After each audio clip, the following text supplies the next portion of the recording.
Hello, everybody. Thank you for joining our webinar today. Our topic is digital twins, unlocking the power of AI and ML in solar. We will be moving over to the agenda for the day as I am Marco Pestana from Solarplaza. We will be having a presentation from Govinda Upadhyay, the CEO of Smart Helio, followed by a discussion by Ines Monroy from Mediason. Thank you. So a little bit background of Solarplaza as an organization. Our mission has been to positively impact the world by accelerating the sustainable energy transition. We are celebrating our 20 years anniversary this year. We were established in 2004.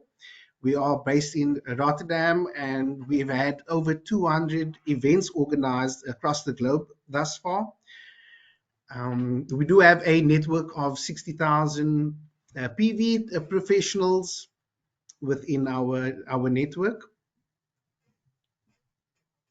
This webinar today is for the upcoming conference that will take place in Madrid on the 5th of June. It's quite a interesting conference and solar summit that we are putting together as it combines both the Portuguese as well as the Spanish markets with a carefully curated program and speaker alignment, which should be promising and quite interesting for networking opportunities. Well, a bit of practical notes on the webinar today. We will have a Q&A section where the questions will be answered by our speakers at the end of our webinar. If there's a technical issue, there will be a chat box that you're allowed to use just to notify us of any issues that you are experiencing. Our webinar's presentation slides will be available between approximately 24 to 48 hours after the webinar, and it will be sent directly through to you. A little background about our speakers today. So introducing Ines Monroy, who is a renewable energy and sustainability consultant. Since 2005, she's developed a career in the PV industry through a broad range of different segments. She's held various positions from business development to project management throughout Europe, Latin America, and Asia. And she's currently a partner at Mediason. And our second speaker today is Govinda Upadhyay. He is the CEO of Smart Helio. He will be doing the first presentation in our webinar today. Their company has developed quite interesting technology for digital twins and digitalizations in assets. Govinda was also in 2015 named Forbes 30 under 30 list for the best young entrepreneurs, which is quite impressive. He is also a winner of the EIT Change Award in 2015, as well as the MIT Enterprise Forum for Refugees competition in 2016. So he holds quite a bit of knowledge within the industry and his subject matter.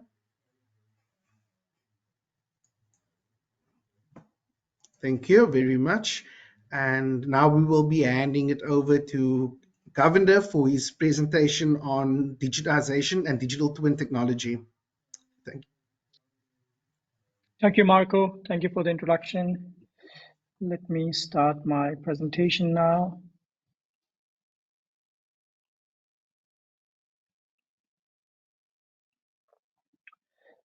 Is it visible now?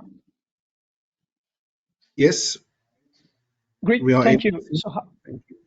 Thank you, Marco. Hi, everyone. I'm Govinda, CEO founder of Smart Helio. Smart Helio is based out of Lausanne, Switzerland. So we build basically intelligent software to prevent downtime in a solar plant. We are also B Corp, so we really take sustainability very seriously. So we have got that certificate, which basically the companies who gets it, they meet highest standard of social and environmental impact. And we are also funded by Silicon Valley Accelerator, Y Combinator. About Smart Helio. So like I said, Smart Helio is a software that helps solar developers or solar IPPs to predict and prevent plants downtime. So basically really impacting, making sure that uptime is much higher and at really high performance. It's a very simple software. It just integrates to your existing monitoring and SCADA. So you're not changing anything. It just sits on top of your data lake or monitoring or whatever tool you're using to visualize your solution, your solar plant. So no hardware is needed. We are the bunch of members, like team members come from data science, climate research, and clean energy. We have offices in Switzerland, US, and India. We have been working with in the last 4 years with 50 plus clients, over 50 gigawatts of portfolio. And here are some of the, let's say, very happy clients like who really helps us to also grow a lot. So as an audience, like you would like to know like how to use Smart Helio or how to use like overall these kind of smart AI ML based algorithms. So the first case is like root cause analysis. So if you have a performance problem, you just don't know why my solar plants are not working well and all, and you want to keep up the performance. So that's one case.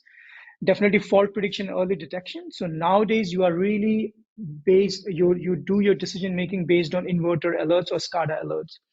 But sometimes just you have so many alerts, you just don't know like where to focus on, and you really only focus on the downtime and the red blocks. You remember the red color scene? What we see, what you can do is to time series analysis, and based on small fluctuation, you are able to see those early bad guys. Definitely like such tools, such analytic tools should give you business intelligence, like which equipments are working on, where are my focus should be, where I can generate more money. So such kind of thing. Of course, O&M optimization. This is a big topic coming up now from all our clients because they are scaling up much more rapidly. Like someone who is at like couple of megawatts and they already have a pipeline of gigawatts. Like it's crazy right now the way everyone is growing, including you guys. So there you need to know that you cannot keep the same number of people as you grow. You need to put digital there. And also we have built this climate risk assessment. What we are seeing more and more that all these assets, as the climate change is happening, like we have heat waves, sometimes you have just unnecessary rains, hailstorm and all. We need to have a forecast which takes into climate into consideration. Just based on weather doesn't work anymore now. So these are the few use cases what you can use Smart Helio for.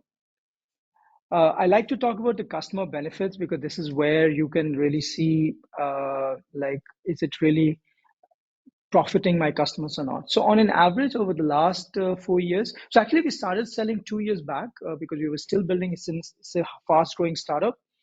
We have seen on an average 6.39% increase on a portfolio level overall. So highest was around little more than 10 and lowest was little less than 4%.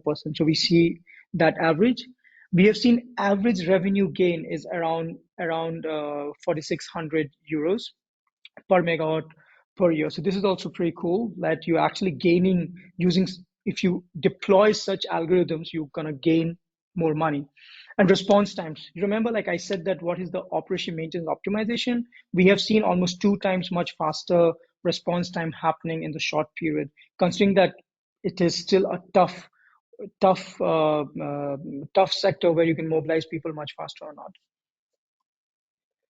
Customer testimonials, just to talk about like what customers are talking about us. So Luke from Schneider Electric, he said that an increase in PV power generation by the panel is one of the values, but what he saw biggest value in the safety, that there was a series of ground fault which may have caused over voltage and even fire risk. Safety is number one priority for Schneider. So we see safety improvement as the second value of Smart Helio technology. And to be honest, like we haven't seen power plant really blowing up, but it is a risk. So these analytics solutions should help you with that. Verbund, we also working with them. What they're saying that Smart Helio was quickly identified as the best fit for us. They also identified more failures than we had known. So remember what I said, that most of the time, right now, solar industry rely on inverter failures and something like what manually we do. We are able to do automatically and much more on that. So that's where Verbund came from. Here's the team members. As I said, we are coming from AI, climate, and clean tech risk from a clean tech background. Myself, I'm a climate researcher. I spent a couple of years doing climate research, and I'm also a physicist. So I really look at every problem from a technical point of view, like how we can solve it. And I believe that climate risk is really one of the main reasons that why these solar assets might not perform well also, right? And we have Neeraj, our CTO, who is a big data expert, and we have other members coming from sustainability, asset management, and cybersecurity.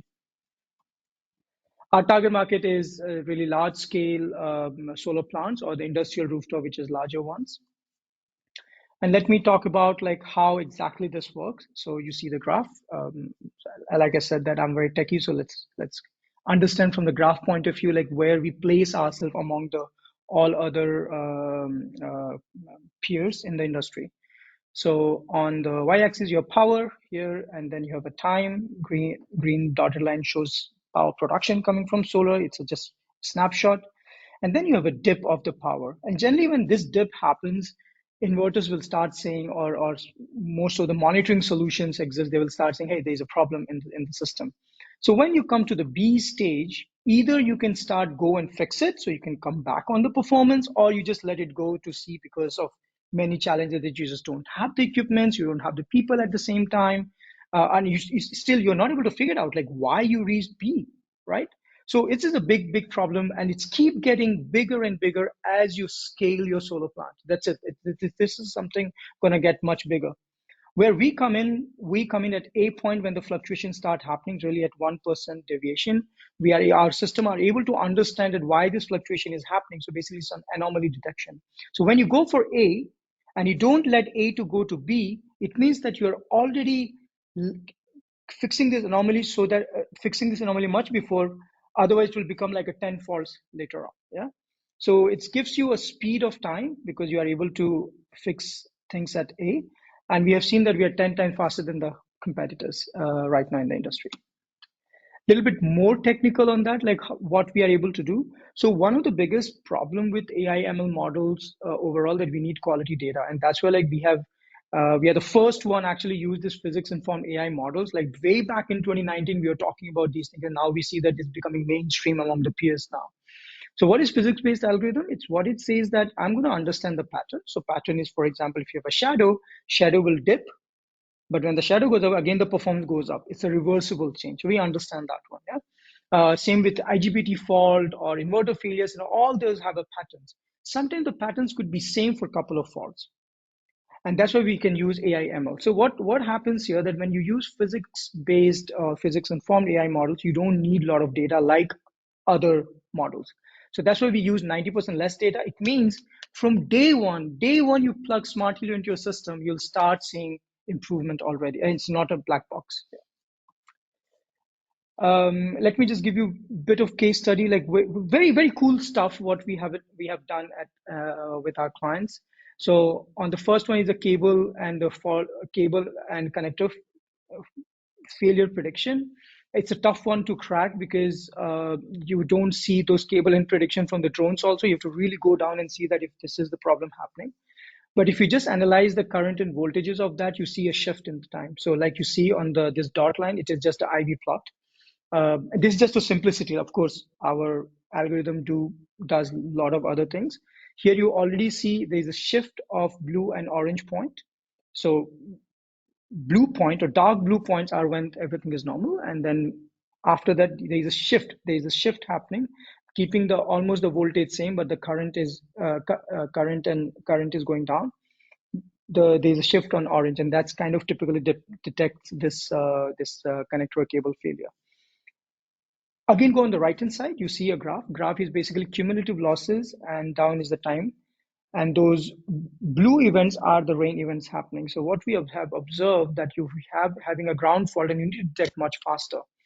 When the frequencies start increasing and then the losses has a jump, that can lead to catastrophic failures actually. And we have understood that over the experiments we have done, thousands of experiments we have done, or we have seen in data. So then we can predict, like when this is happening, the ground fault and the suddenly cumulative losses get bigger, we know there's a catastrophic failure going to happen.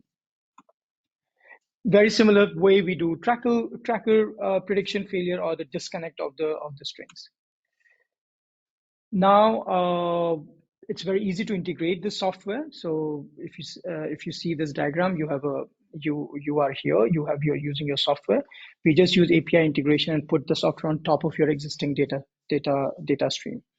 Revenue model is very simple. It's very SaaS or licensing, but also we are we are coming up with pay per fault. So the thing is that you can deploy Smart Helio almost for free. There will be just a small onboarding charge, but at the time when we detect the fault and validate it by you, then only you'll be charged on that. And I think it's a beautiful model where it's a value based revenue sharing. Really, like if you get the benefit, just give us some cut. So we are really working hard to demonstrate this value to the customer so that it doesn't also become like the cost center for them. Here's the impact we have seen over the period, that there's a 6 times ROI for the customers. So basically, in a simple word, if you spend $1,000 on us, our software is able to demonstrate you $6,000 every time it operates.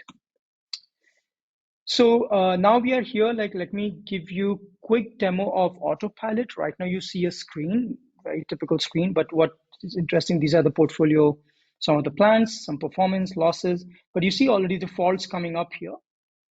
And if you start seeing this, let's go to the Portugal one.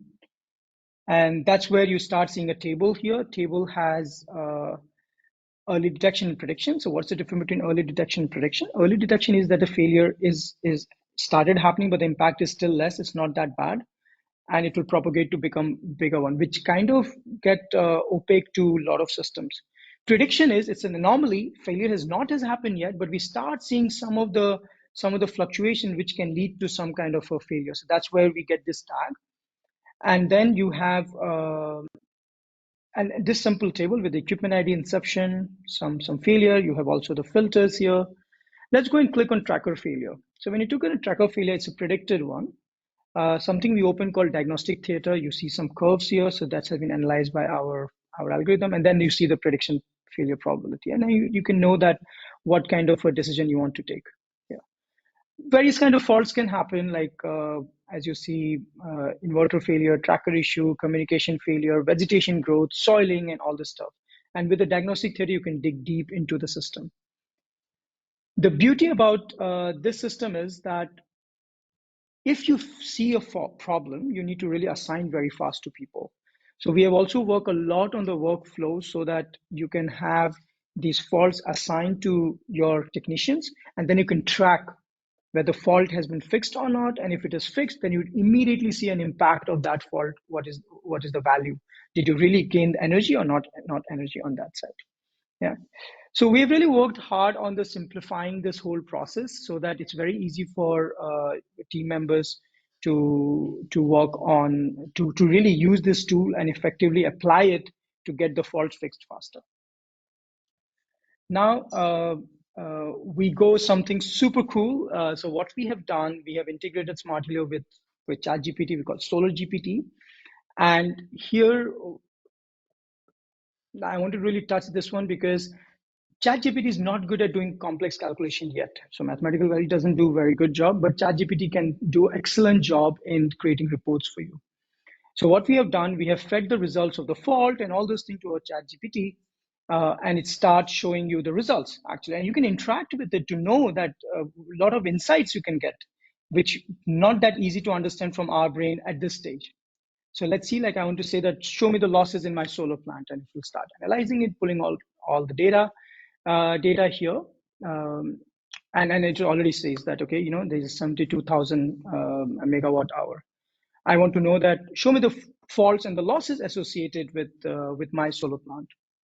Now it's analyzing, looking at the data, and then you already see inverter shutdown, shading, degradation, all those kind of things with some kind of graphs here. And now I want to know what is the frequency. What is the frequency of my faults? Like which faults are occurring more faster? And it clearly starts saying that what kind of faults are being is in your solar plant, so they can act upon. And then you say, what is the response time? So I want to know that when the fault has happened, how fast is getting fixed. Getting fixed by the people here, right? And these are the questions you can ask. So basically what's happening here is it's already showing that how many days it took to solve something. So it looks like the inverter tripped and all got fixed faster, but inverter shutdown, it took 6 days in this time to fix it, and that's not cool, right? Because inverter shutdown is a big issue. for this kind of system. So again, caution. ChatGPT kind of LLM models are really good at whatever training data you give, and that based on that information, it can hallucinate.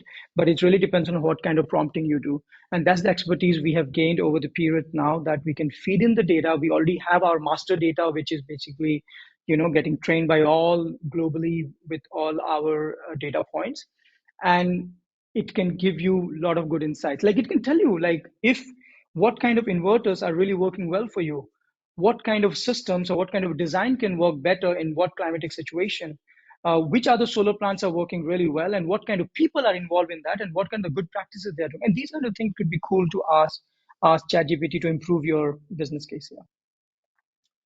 So this is good on the ChatGPT. Very happy. So very happy to talk about that.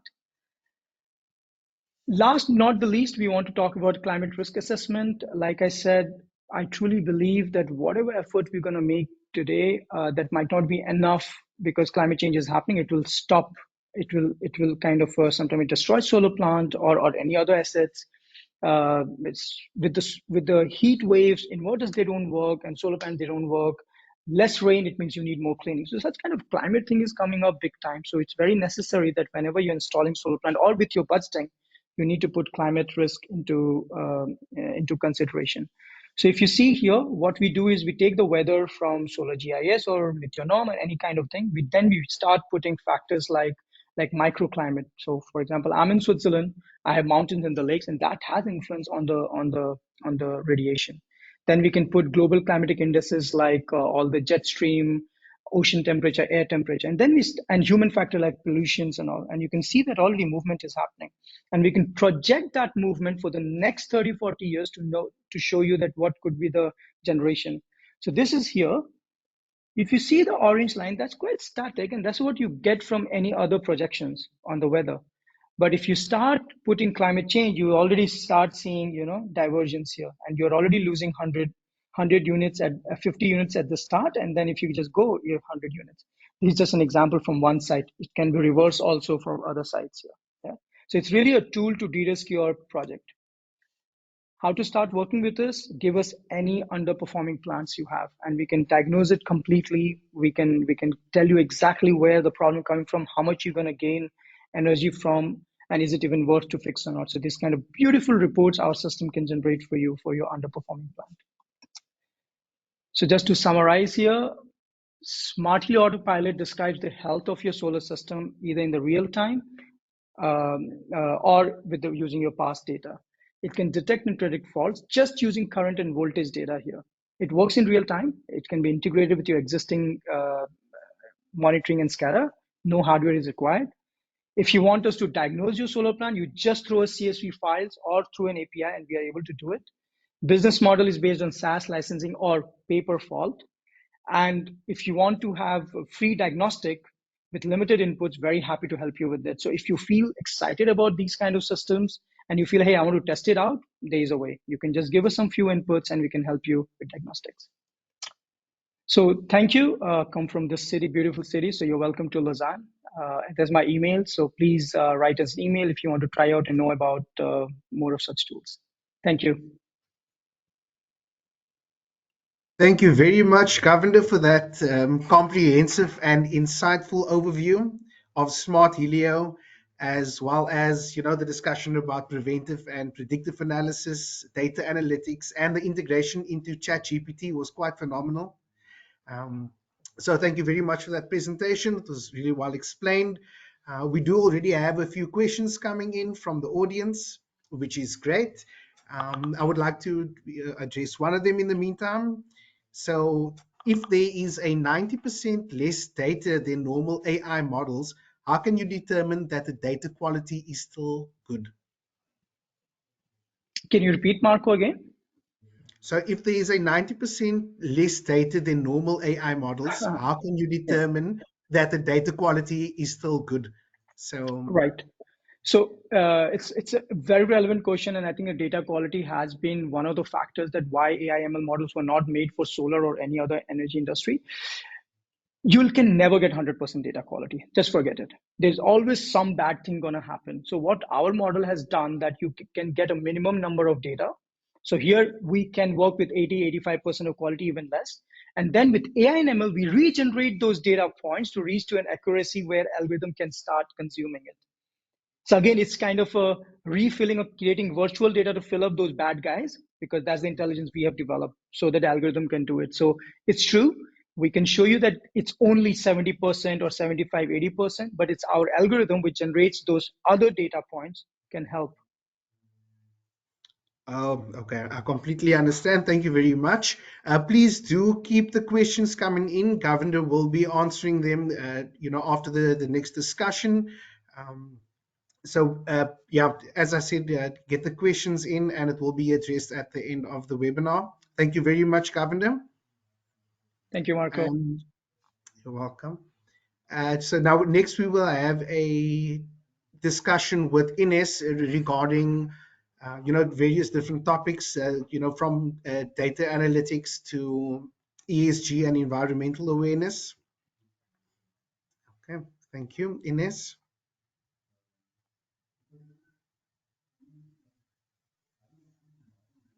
Ines, you're still muted. No. Okay. Hi, good Welcome. afternoon. Thank you very much. Well, thank you, Solarplaza, for inviting me to this webinar for two main reasons. One, because I keep learning about latest tools, such as the ones that Smart Helio has designed to help the renewable energy generators in reaching the highest performance of their assets. So this is always good for me. And then also for orienting this discussion towards the contribution of technology to enhancing sustainability in the renewable energy sector, and how important it is to integrate ESG parameters in the decision taking for the business to assure also the profitability of the business. So it is as a starting point, I would like to remind how important it is to develop a new energy sector that not only is cleaner, but is more sustainable than the one it is replacing. And this offers the opportunity of shaping what a responsible investment must be, even before the regulator comes and sets some boundaries or some compulsory requirements. So now we have the chance to, let's say, sculpt or module the whole sustainable scenario and adapting it to the technological tools. So we must definitely celebrate that there are companies such as Smart Helio that is developing products and services that contribute in reaching this target and enriching also the business model of their clients. In what respects sustainability, which we can translate into the ESG parameters, when we're talking about the first one, which is the E that stands for environmental, I see two dimensions here, which is on the one hand side, what is the impact on the environment of the tool itself, so the digital tool, and then how the use of this tool directly decreases the environmental impact of the renewable energy assets. So the first dimension that I was mentioning, the impact of the environment, the impact on the environment of the tool itself, we must remind that all activities actually have an impact, all services, all products, and so do digital tools. Despite the clean appearance they have, because we cannot see the carbon emissions, such as in a diesel car, there are important threats to reach the net zero carbon emission targets. And in fact, computing and information storage have a very large carbon footprint, even higher than the airline industry. This situation is forecasted to worsen as the use of artificial intelligence grows. So this is why data centers, which are now the new factories, must do important efforts in lowering their carbon footprint with the installation of PV self-consumption systems in their warehouses, as well as the signature of power purchase agreements with clean power generators. So this is very important to stress, I think. About how the use of these tools decreases the environmental impact. It is definite and very evident that it lowers carbon emissions because it actually reduces transportation, unnecessary transportation to the site. This is very clear. It does increase the performance of the plant. So this means increasing the energy yield with the same investment in CapEx and most probably reducing the OpEx. It also reduces time, which is increases the efficiency, the costs, and also the making the most out of the human resources in the surveillance of the highest performance. It increases definitely the lifetime of the plant, making the most out of a lot of ingredients, let's say, which are summarized in permits, licenses, and authorizations that have been awarded for the plant, which is very much time consuming, requires big investments, also making the most out of the land that has been devoted for the project. It also means making the most out of the installed equipment and more especially its raw materials, which are scarce, valuable, and also have an impact in the environment in terms of air, land, water, wildlife, and so on. It reduces the technical risks, and this has an impact in the sourcing of electricity for the end consumers, which additionally are responsible consumers. So we shouldn't take risks in sourcing them with clean electricity. Very important and mentioned by Govinda is all this assessment that has to do with the risk of climate change. We have to adapt the assets considering the evident effects of climate risk, and so having an accurate forecast that can bring resiliency to the power plant is also a sustainable way of acting. And then in the end, in terms of environment, we have to remind that all the tools that come to increase performance, make possible the energy transition and the contribution of renewable energy to the energy matrix. This means mitigating energy dependence, collaborating in a peaceful world, giving security in the supply, reducing greenhouse gas emissions, as mentioned, making this source of energy continue being the most competitive source, reducing electricity prices, etc. Also supporting a simple technology that is scalable and can respond to the demands of consumption. And it also in the end brings wealth by generating employment and reactivating the economy, makes also compatible the use of the land for different purposes, attracts population to remain in rural areas. It is reversible when the useful life is over, and does not have a negative impact on the territory, which is where it is located. And it also contributes to biodiversity, generating a refuge for animals because there is no hunting, and allowing the natural revegetation of the soil as it is not used for intensive cultivation, which wears out the land and pours fertilizers that pollute aquifers, etc.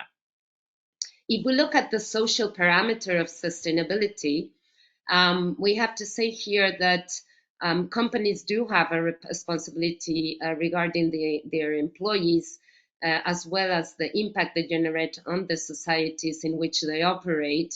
For instance, in terms of working conditions and labor rights. Introducing digitalization gives the means to lower the risk for the employees as a result, or these risks actually are a result of on-site electrical hazards and transportation. So by reducing these two risks, we definitely are more sustainable towards our employees. It is a more efficient way of using human resources, especially at these times where there is scarcity of human capital and experienced labor. It definitely improves working conditions, minimizing unnecessary travels, devoting the strictly necessary time, and with better outcomes in terms of work results. So the gathering of data is more easy, the reporting is faster, sharing information with colleagues, and this in the end facilitates the work and therefore the working conditions. This is something that I have seen with my own eyes. When there were no tools, my colleagues in the O&M department just had terrible times in gathering relevant data, and doing the reporting was just a stressful activity. And this definitely lowers the working conditions of an employee. So it is really good news to facilitate the work in these terms. I always stress a lot about how important it is to have relevant data and easily available for other stakeholders in the life cycle of a project. So not only in the asset management and O&M side, but also in the greenfield status, in the origination status of future projects, because it allows to make better decisions in the choice of land, for example, in the choice of equipment, because it might show equipment that shows more difficulties in terms of failures, availability of spare parts, scope of guarantees, after sales service, any kind of behavior under extreme weather conditions, etc. So it enables to do better designs, analyzing the compatibility of different components as well. And eventually it can bring a lot of interesting information if there is a communication platform, as I said, with all the stakeholders involved in a project, within the company, but also out of the company, to find out about difficult to source spare parts, or facilitating any item of circular economy, secondary market, etc. Lastly, but not least, we have the governance parameter of sustainability. And actually, it's also about a company's risk management that sustainability looks after. How the company manages its own operations to minimize the negative impacts of its business is also part of the sustainability. And definitely active corporate governance is important for the development of companies and provides long-term benefits for shareholders, but also employees and the society as a whole. So this is also something that has to be very much stressed, which is sustainability also includes the generation of profit to ensure the feasibility of the business in the long run. We must not forget that the private sector has the most important role in making the energy transition possible, alongside with important investments, but also risks to be taken. So all innovation that increases technology performance, economic profit, and reduces risk through failure or catastrophic prediction is a good contribution to a more sustainable world And here we have one more example of how innovation and technology can benefit humankind.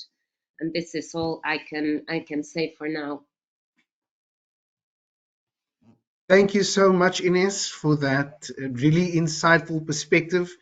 Um, yeah, it was quite good to reflect on both the benefits, features and advantages of both sides of data. With artificial intelligence and machine learning, it's quite a difficult task to balance it perfectly. But thank you for your take. Um, Govinda, I invite you into the discussion, maybe to address one or two of the points that Ines has mentioned. I know on the emission mitigation side, that was one perspective, as well as data storing and its impact into the environment. But yeah, anything that you have to say or any take throughout that previous discussion, you're welcome to enter. Thanks, Governor. Thank you, Ines. Thank you, Marco. And it's like I really like the perspective where you re-emphasize. I think we knew that when we talk about sustainability, it's just not about generating clean energy. It's about the land, it's about the labor, many other factors to have a really that sustainability word justify its meaning, right? I haven't seen yet any tech intervention in that aspects. Like people have been talking about, yes, we should do it. Now we have ASG compliances coming in, and a lot of other, these compliances or regulations are there. But do you know such tools like how fast we can do these kind of evaluation? Like, is it really uh, manual still, or right now there are some tools which can really help developers to assess the sustainability angle of the whole project? Well, I know about software developers that are already working on this in terms of compliance, in terms of reporting, in terms of following up, for instance, gender diversity. So you can definitely include a lot of parameters in the software you're using to facilitate the ESG compliance. And yes, the answer is there are not only software developers, but I am aware of solar asset owners that are integrating this in the management of their assets. Um, Obviously, the extent is something that can be improved because I think that the reporting um, can be enriched. So nowadays, let's say the compulsory items to be included in the reporting are assessing more the impacts, but for instance, they are not assessing um, the risks so much. So, for example, on the social impact of the projects, which is the area of expertise where I am mostly focused right now in reducing the social opposition towards large scale projects, these tools do not forecast so much what can be the lack of social acceptance towards a project. And this can affect the project not only on the phases up to ready to build status, but along all the project cycle. Because it is not the same to have one plant now in one rural area than having 3, 4, 5 more plants that are going to be added in time in the next decade. So this is one thing. On the other hand side, the population of those rural areas eventually can change as well. So we will have younger generations coming eventually from urban areas that will be more sensitive to landscape impacts or will not need to find local works because they will have them in the urban area and will just be working at home with their digital tools. So we have to consider that the social aspects will change in time and are a big risk currently for the execution of projects. So this, makes sense. as far as I know, has not been included in a single business model and has not been included in software tools up to now, as far as I know. Okay. No, thank you. Thank you. Okay. Yeah. Thank you very much, Ines. That was once again very comprehensive and insightful, as well as Govinda for answering the questions earlier on. I would just like to invite you guys to do a closing statement from each perspective, based upon the topics that we have discussed today, from both a software perspective as well as the discussion revolving around the environmental perspective. And we will move over to the last point of our webinar today. There is a conference discount code, additionally for 2 other solar summits that we will be hosting. So, yeah, Ines, do you have a closing statement as well as Govinda before we move forward? Yeah, Well, I can start. Go ahead. Let's go ahead. Go, Govinda, please. Okay. No, so thanks a lot, Marco. Thanks, Solarplaza, for this opportunity, and all the audience also. Thanks a lot for your time. It's precious 45 minutes. What my thing is, like, there are many new techniques are coming up. Like, don't shy away from that. Like, just embrace it. And I truly believe that in the future, those who have the digital power, like, they will unlock the full potential of the renewables, and this will become a mainstream one day. So thanks a lot, and hopefully see you on other screens, all those people attending the webinar. Thank you. Thank you, Govinda. Thank you, Govinda. Ines? Well, I will stress again what I said earlier, because the more times we say it, the easier it is to understand. But I often see that the sustainability part of the business in generating profit is normally not considered as a sustainable behavior by the society as a whole. So I do think we have to stress this. And so I will summarize that, as I said earlier, all innovation that can increase technology performance, economic profit, and reduce risks is a good contribution to a more sustainable world. And it is something to celebrate that there are a lot of stakeholders bringing in value to make this possible. So I'm really grateful to see how innovation does improve the lifestyle of people, and that's the reason of being of new technologies. So I'm very glad to live at this time of human evolution to see all this happen. That was really well summarized. Thank you very much for that conclusion, Ines. It's definitely food for thought. Thank you as well, Govinda, for your time today and for your closing statements.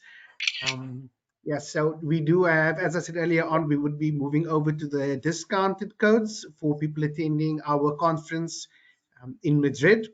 As previously mentioned, it does combine both the Portuguese and the Spanish market, so it's looking to be quite an interesting event, which Ines is a part of, and we'll be having further discussions down the line, Governor.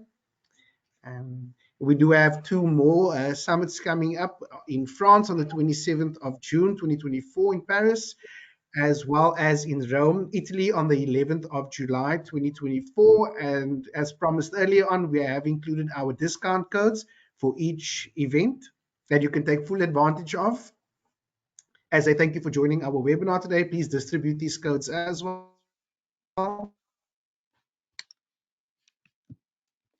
Thank you, Ines and Governor, for your insights, and as well as our audience for joining today. Thank you. Thanks to you, and see you soon. See you. Absolutely. Bye. Thank you. Bye-bye.